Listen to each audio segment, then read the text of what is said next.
Hello and welcome to this edition of News Today. Without delay, let's have a look at the headlines first.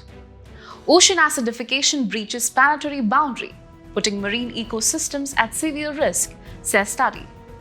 Accused has right to voluntarily undergo narco-analysis test, subject to court's permission, says Supreme Court. Government notifies SEZ reforms to boost semiconductor and electronics component manufacturing.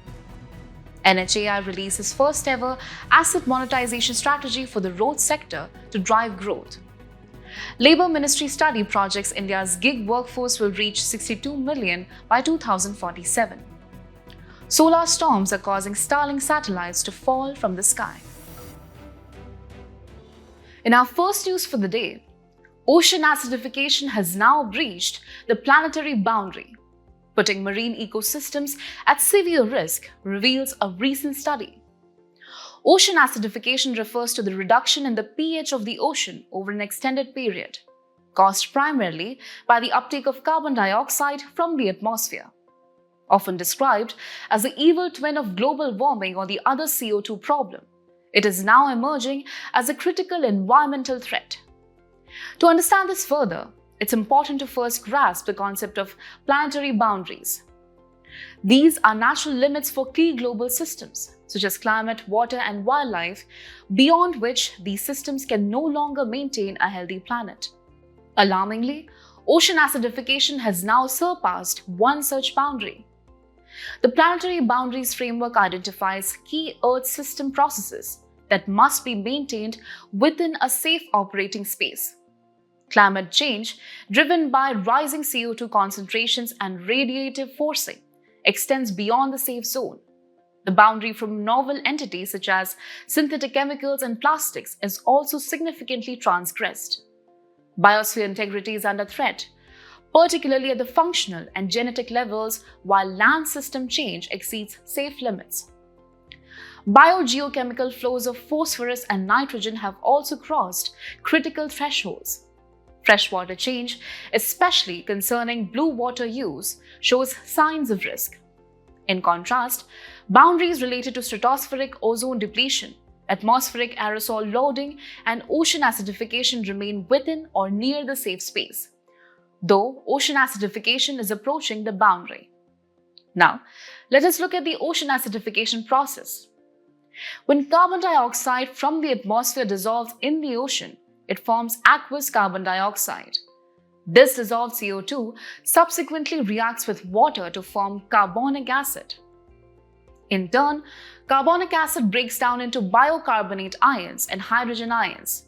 The increase in hydrogen ions is what makes the ocean more acidic. What causes this process to intensify? The ocean absorbs around 25% of annual anthropogenic CO2 emissions. Additionally, natural CO2 emissions from sources such as submarine volcanic activity, ocean circulation, and ocean sediment breakdown also contribute to this acidification. The impact of ocean acidification is profound and wide-ranging.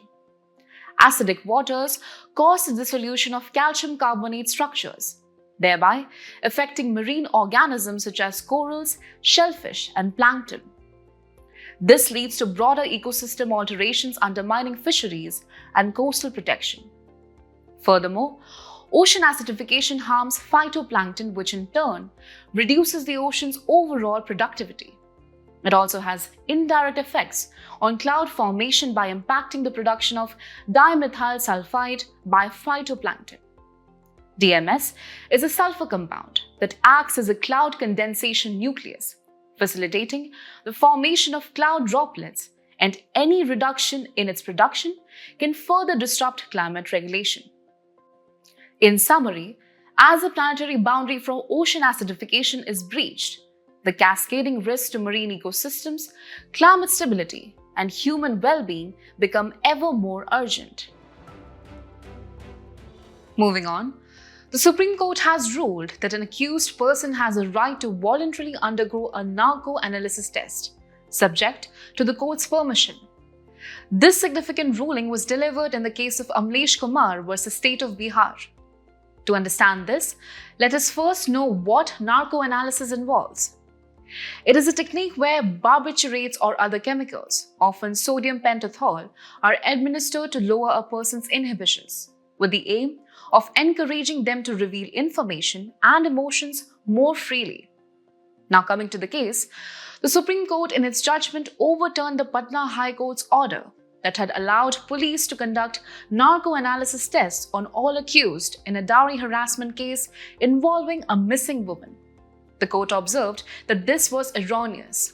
It clarified that accepting submissions for conducting narco-analysis on all accused persons was wrong, since involuntary tests would violate two critical constitutional protections: Article 20, Clause 3, which guarantees the right against self-incrimination, and Article 21, which protects the right to life and personal liberty as established earlier in the landmark case of Selvi versus State of Karnataka.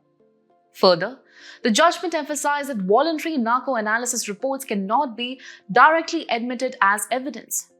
Importantly, a conviction cannot be based solely on such information without supporting evidence, a principle reiterated in cases like Vinobhai versus State of Kerala and Manoj Kumar Soni versus State of MP. Lastly, while the accused does have the option to voluntarily undergo narco-analysis, this can happen only while presenting their own evidence. And even then, the accused does not have an absolute or indefeasible right to demand the same. The final decision rests with the court. Moving on, the Government of India has notified key SEZ reforms aimed at boosting semiconductor and electronics component manufacturing. The Ministry of Commerce and Industry recently published the Special Economic Zones Amendment Rules 2025. As per the new provisions, SEZs set up exclusively for semiconductors or electronics will now require a minimum contiguous land of 10 hectares, which marks a significant reduction from the earlier requirement of 50 hectares. In addition, for units involved in semiconductor manufacturing, the value of goods received or exported on a free of cost or FOC basis will now be included in net foreign exchange calculations. NFE refers to the difference between a company's foreign exchange earnings, primarily from exports, and its foreign exchange expenditures, primarily from imports. Now, what is an SEZ? A special economic zone is a geographically delineated duty-free enclave that is deemed to be a foreign territory for the purposes of trade operations and duties and tariffs. The SEZ policy was first announced in the year 2000, and subsequently, the SEZ Act was passed in 2005. The primary objectives of the SEZ scheme are to foster generation of additional economic activity, promotion of exports of goods and services, and employment generation, among other goals. In the context of SEZs, it is important to know the recommendations of the Baba Kalyani Committee, which advocated a framework shift from a narrow focus on export growth to the concept of employment and economic enclaves, or 3Es. The committee also recommended separate rules for services and manufacturing sectors. In terms of broader initiatives, several programs are in place to promote both semiconductors and electronics manufacturing.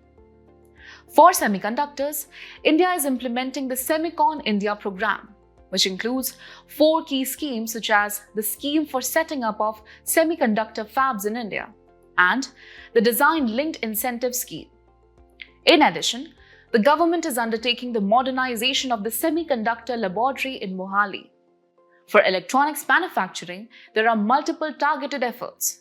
These include the Scheme for Promotion of Manufacturing of Electronic Components and Semiconductors, which is a vital part of India's journey towards Atmanirbharta, or self-reliance in electronics. Moreover, the Modified Electronics Manufacturing Cluster Scheme supports cluster-based manufacturing, while the widely recognized Production-Linked Incentive, or PLI scheme, continues to play a critical role in driving investments and enhancing domestic production in the electronics sector. In a significant development, the National Highways Authority of India has released its first ever asset monetization strategy for the road sector, a key move designed to drive growth and bolster infrastructure development. This strategy closely aligns with the assets monetization plan for 2025 to 2030. Let's turn to the key provisions of the strategy. At its core, the strategy aims to unlock the value of operational national highway assets, while also encouraging greater public-private partnership in India's infrastructure sector. Built on three pillars: value maximization of assets, transparency of processes, and market development, the strategy lays out a structured approach for monetizing road assets. It identifies three key modes of asset monetization. First, the toll operate transfer or TOT model. Under this, concessionaires pay a lump sum amount to gain the rights to maintain and operate a road. In return, they collect user fees or tolls for the duration of the concession period. Second, the Infrastructure Investment Trust or InvIT model. Much like a mutual fund, this allows individual and institutional investors to directly invest in infrastructure projects. They earn income through tolls, rents, interest, or dividends from their investments. InvITs were introduced in India in 2014 and are regulated by the Securities and Exchange Board of India or SEBI. Third, the securitization model, a process in which certain types of assets are pooled and repackaged into interest-bearing securities. The payments generated from these assets, both interest and principal, are then passed through to the purchasers of these securities. But what exactly is asset monetization? It refers to the limited period transfer of performing assets, or sometimes the disposal of non-strategic or underperforming assets in order to unlock idle capital. The proceeds are then reinvested into new assets or projects that can deliver additional or improved benefits. The infrastructure asset monetization cycle is a continuous process designed to maximize the value of existing infrastructure assets while enabling the creation of new infrastructure. It begins with the existing asset base, which includes a range of public infrastructure. These existing assets are then monetized. The proceeds generated from this monetization are subsequently reinvested into the creation of new infrastructure projects, thereby expanding the overall infrastructure network. This in turn adds to the existing asset base, perpetuating a self-sustaining cycle of asset monetization and infrastructure development. But why is this needed? Simply put, it allows the government to unlock value from public investment in infrastructure, while leveraging the productivity and efficiencies of the private sector. It's worth noting that this approach was first suggested by the Vijay Kelkar Committee in 2012, which laid out a roadmap for fiscal consolidation. According to a recent study by the Labour Ministry, India's gig and platform workforce is projected to reach nearly 62 million by 2047. To understand this better, gig workers refer to individuals engaged outside the traditional employer-employee framework, such as Zomato and Swiggy delivery agents. Now, let's look at the status of gig economy in India. Currently, the gig economy in India plays a significant role, accounting for 56% of all new jobs created in the country. Its rapid expansion has been fueled by technological advancements and shifting labor market preferences. What initially began in sectors like ride-sharing and food delivery has now expanded into healthcare, education, creative services, and consulting. According to the Niti Aayog report, the gig economy employed 7.7 million workers in 2020-21 and is expected to grow to 23 million by 2030. However, the sector faces multiple challenges. Gig workers often experience poor working conditions characterized by a lack of job security and social security benefits, while long working hours and irregular schedules contribute to stress and health issues as highlighted during the COVID-19 pandemic. Additionally, there is a glaring absence of grievance redressal mechanisms. Many workers report ID blocking when they raise concerns about workplace malpractices. Digital illiteracy, particularly among women, further compounds these challenges. Moreover, gender discrimination persists. Young women tend to earn less than their male counterparts and face the dual burden of balancing work responsibilities with family care. To address these issues, several steps are needed. The implementation of fair labor practices is essential, including access to social security benefits, initiatives to foster skill development, guarantees of a minimum income, and enforcement of fair working hours. Furthermore, establishing a streamlined grievance and dispute resolution mechanism will be critical to safeguarding worker rights.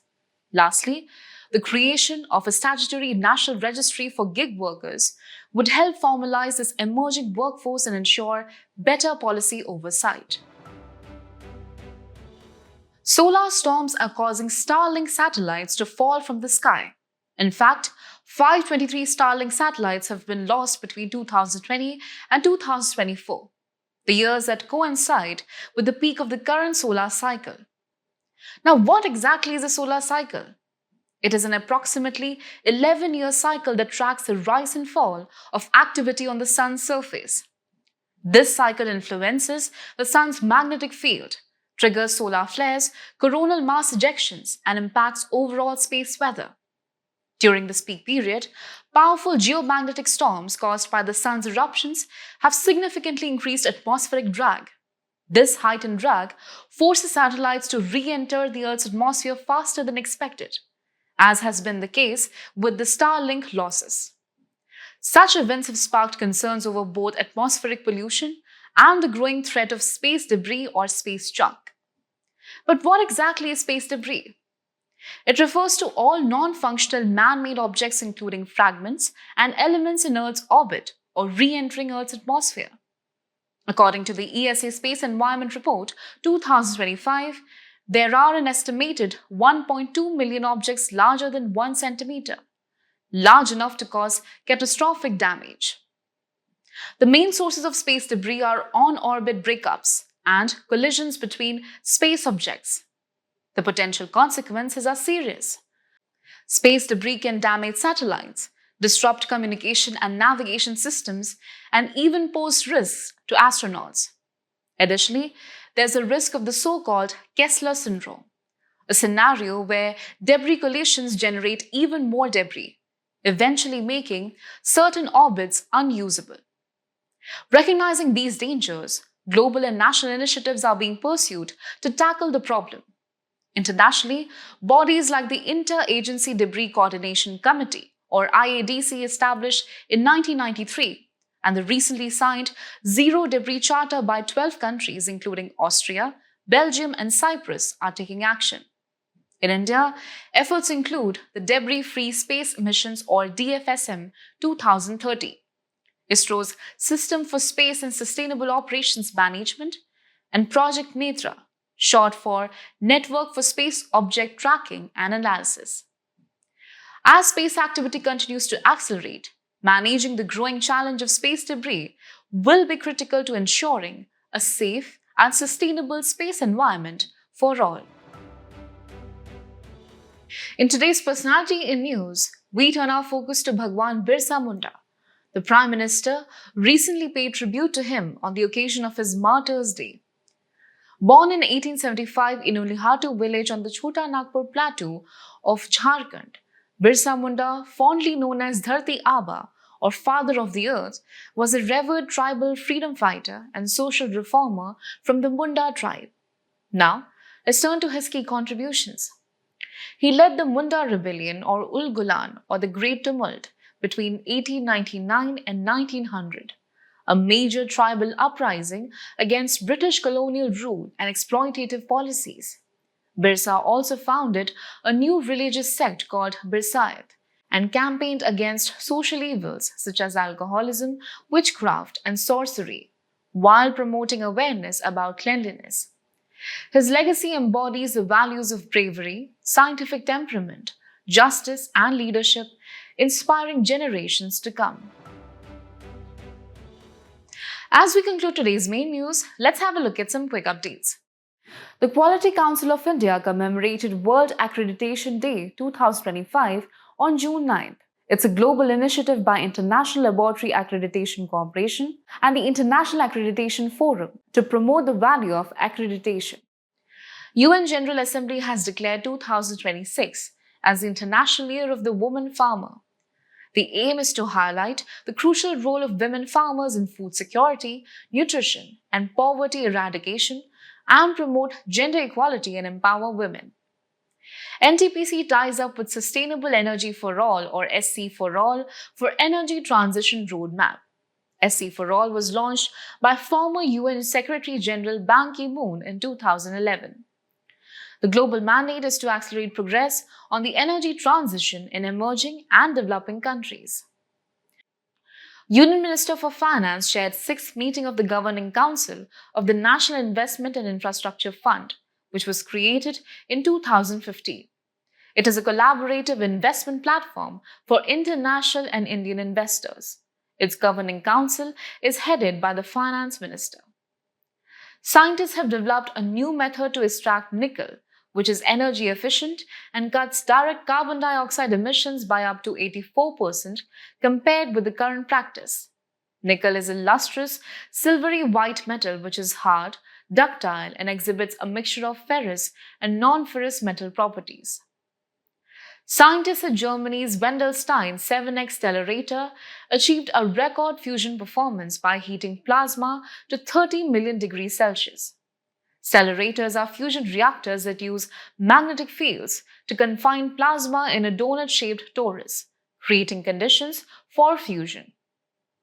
Donkey prices soar in Pakistan due to China's demand for ejiao, a gelatin used in traditional Chinese medicine made by stewing and concentrating donkey skin, and in clinics for its biological advantages of being anti-fatigue, immunity-improving properties, for tumor suppression, and for its anti-anemia effect.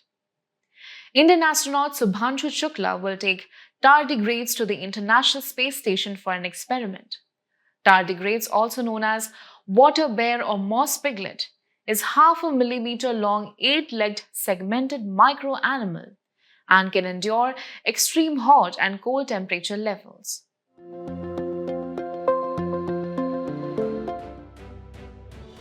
Before we sign off, let's challenge your understanding in today's installment of Test Your Learning.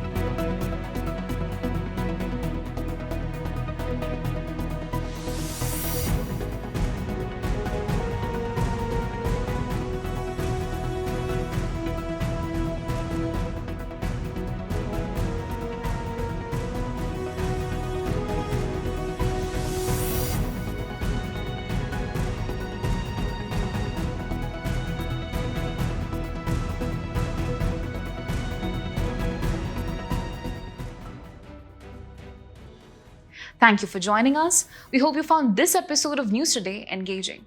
For the solutions to the quiz and to access the PDF version of News Today, remember to visit the provided links in the description.